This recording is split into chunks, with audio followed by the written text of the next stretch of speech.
Happy Thursday, December 29th, everybody. I cannot believe that the week is almost done. I can't believe it, but that's what happens when we're out of our routine with the holidays, busy weekend, observing Christmas on Monday.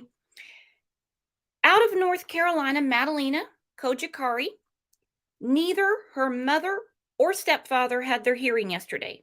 Neither one. They did have to surrender their passports. I'm loving that.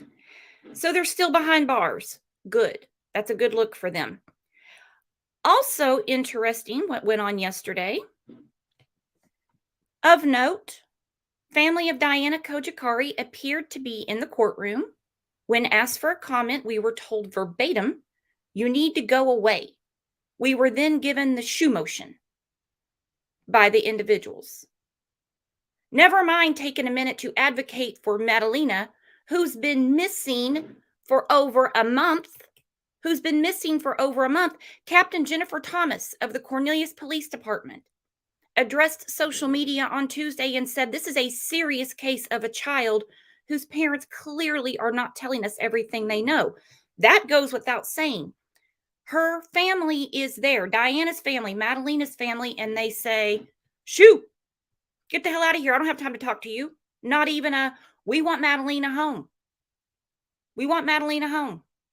Nothing. We know what happens when people talk to the media. The media is not our friends, but it still was not a good look. So let's look at this video together. This is from yesterday about the hearing that didn't happen. Wow. And as always, leave me a comment. Make sure you're reminded because we will be doing a live for Madalina shortly. We've got this update to share in the investigation into a missing 11-year-old from Cornelius. Today, the mother and stepfather of Madalina Cojocari were set to appear in front of a judge to talk about their bonds, but neither hearings happened.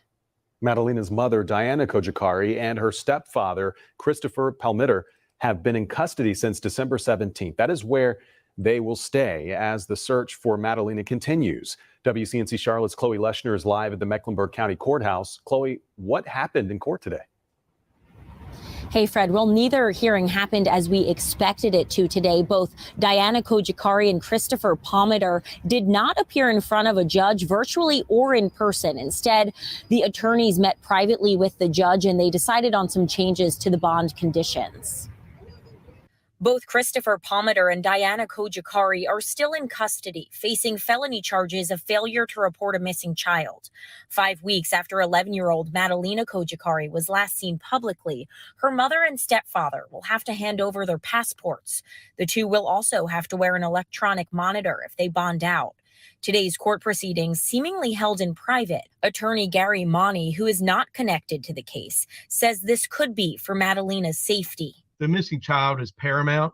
So I suspect the judge was willing to made a decision to forego the public aspect of parts of this hearing in order to discuss and decide upon some bond requirements, the bracelet on the ankle, things like that.